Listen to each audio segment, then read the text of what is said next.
Today I'll be talking about hip-hop within the United States and its positive influence. Hip-hop has been a positive influence on social justice while the United States in recent years, just like how rock and roll was structuring in the past. Hip-hop has changed how the culture works and influenced the culture in a positive way. There is a point in history where music had become an influential service within the political standards of our country. For example, rock and roll led the youth to rebel against the government and their intrusion on wars that the population didn't really want to intrude on. It was previously labeled as rebellious and dangerous to the youth, and they gave detrimental ideas to the next generation. Hip-hop seems to have a negative reception, misinterpreted by most because it consists of crude lyrics that are misogynistic and encourages drug and alcohol consumption. On the contrary, besides what the media perceives hip-hop as, it actually is a leading platform against police brutality, racial discrimination, and female empowerment. For example, rapper Nas, in his latest album, Nasir, he has a song titled Cop Shot Kids. The lyrics go as, white kids are brought in alive, black kids get hit like with the 5, get scared, you panic, you're going down. The disadvantages of being brown. Tell me, who do we call to report crime if 911 is doing the drive-by? These lyrics are a sentiment to the fact of how people of color are held to a different degree than white folks. The lyrics explain the unfortunate reality black people have to give up to when their own government and security does not trust them. With music, these stories are held to a different platform, reaching a wider audience, and inspires people to fight against the oppression. Another example can be seen by one of the most influential rappers of our time, Kendrick Lamar, who was a Pulitzer-winning prize in 2017. During one of his performances in 2016, Kendrick had brought up a white female fan, going as the name Delaney, to perform one of his songs as a guest fan service. Everything was going well until one crucial moment where, during the point of the song, the N-word was in the lyrics, but she didn't censor it out. Kendrick had stopped the entire performance just to call her out on that. So the only thing he said was you only had to bleep out one word out of the entire song and he couldn't even do that. This led to the fan booing her off the stage, and Kendrick asking the fans what she should do, so she just left.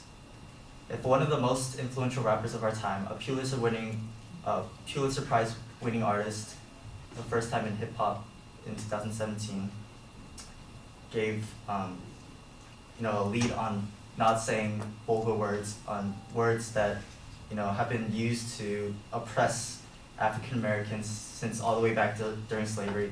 It shows that it gives a positive.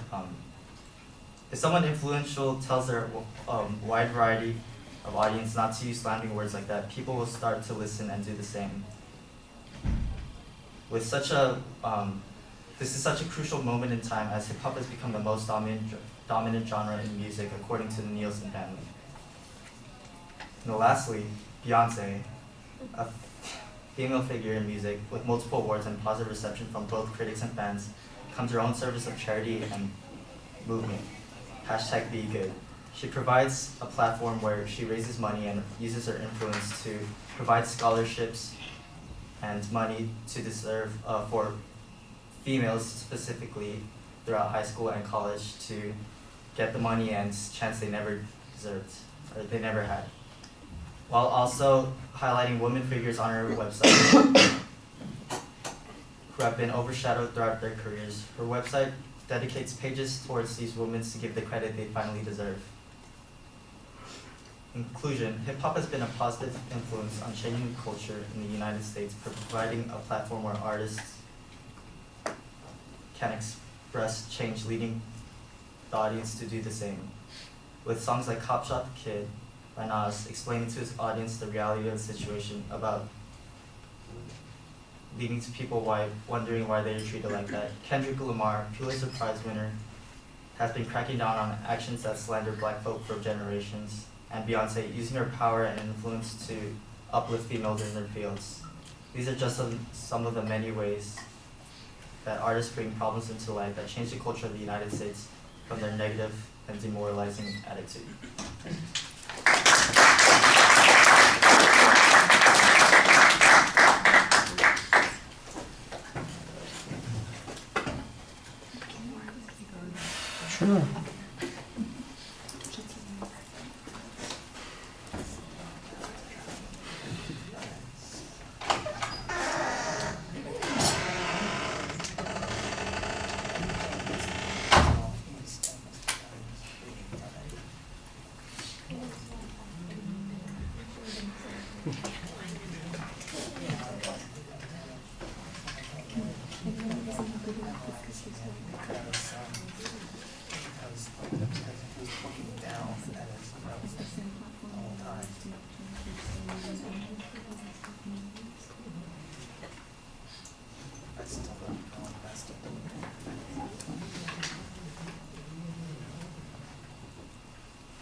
All right, Jacob, the proposition is kind of buried in your speech. I think I picked out what it was, but you don't really highlight it and express it in an explicit way.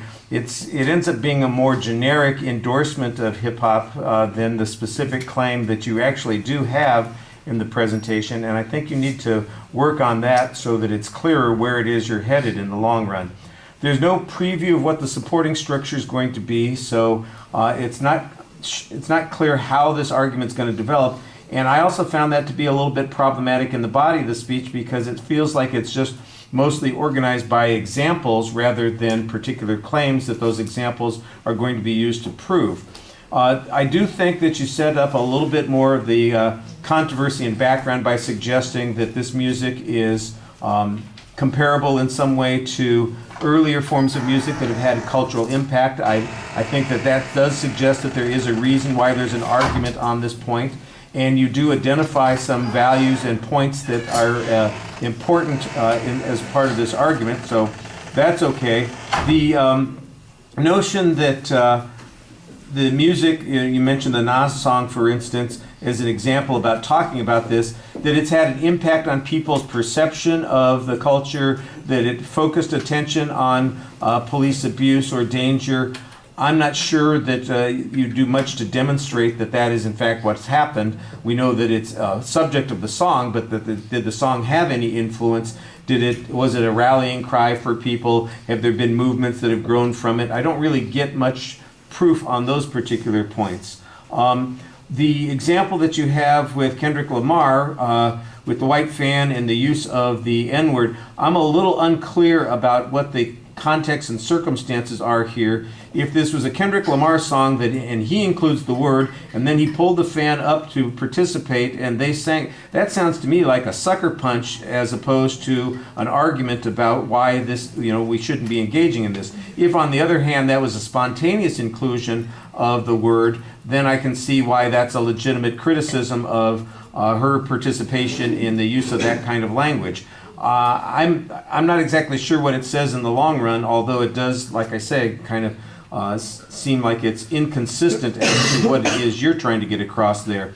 If this is his work that is being quoted, and he's the one who's using that language, and that's the language that you see as being harmful and problematic, I'm not, why is that appropriate? There's not an explanation of that, and there should be. If there is a reason why it's appropriate and it's okay, then there should be an explanation of that, and I don't get that.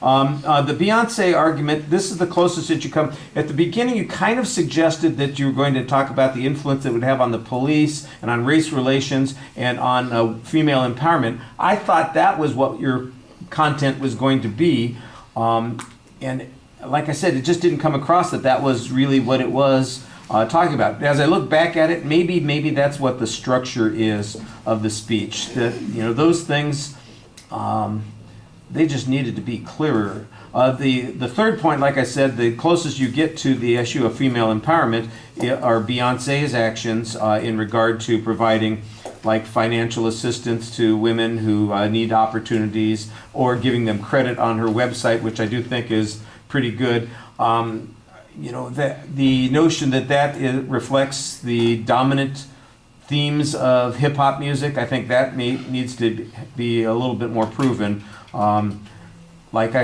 you said at the beginning, hip hop is often perceived as being misogynistic and suggestive of violence and racial issues that are inflammatory rather than positive.